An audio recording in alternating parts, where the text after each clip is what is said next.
It should not, he felt, have been raining. This was to be a spiritual experience. Azure radiance was called for, not greys and browns and water trickling down his neck. It never occurred to him to wonder whether Johann would be there. His instinctive confidence was justified. There, as the stream seemed to disappear amongst the wet grass and stones, he stood just as everyone had described him. He wore a large faded brown coat, which matched his large faded brown beard. Round his middle he wore a broad belt. He seemed at one with the hills, which was no surprise. He had been there for months. Adam stopped, wiping the rain from his forehead and out of his eyebrows, and looked at Johann. Johann looked back, and after a moment of what might have been appraisal, gave an almost imperceptible nod of the kind favoured by northern men. It said he was welcome, but not wildly so. He noticed that Johann had been eating. There were flecks of pastry in his beard, and he was folding up a bag from Kostas's, the bakery in the village. Baklava, he thought, straying somewhat from the spiritual purpose of his visit. Good choice. Since Johann seemed not inclined to speak, he too nodded, giving nothing away, and moved a few steps closer. He realised what had happened to the stream. This was the source. Here, beneath all this water falling from the sky, was more water bubbling out of the ground by Johann's feet. There would be people fishing by the bridge in the village, and further down people fishing from the sand in the estuary, and this water would reach them sometime. When, he wondered vaguely, and concluded he had no idea.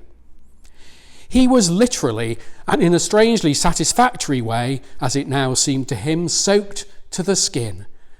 What he needed was something from Johann, something to make sense of his walk through the rain to see water emerge from the ground. He cleared his throat. I've come for, he hesitated, feeling slightly ridiculous for a moment, guidance. Guidance. It wasn't really a question, but it called for a response. I am very unhappy. He was surprised to hear himself say it, not because of any doubt of the truth of it, but because he had never said it before. He had never had occasion to say it before. Things happened, the normal tragedies of misunderstanding, separation, illness and death, and you dealt with them. As he had got older, he had trusted people less and cared for people less because his trust and his care had so often been disappointed or betrayed. Now he did no one harm, but had no expectations of others or of himself. He had ceased to think of being happy or unhappy. He simply got on with things. He made no fuss because there was no point in doing so. Johann nodded again. It was a little slower this time, but with the same acceptance and perhaps a little more warmth. He took the unhappiness and mediocrity at face value. He respected it and made no attempt to dispel it. Begin again. Was it an instruction or some sort of permission? Perhaps it was both.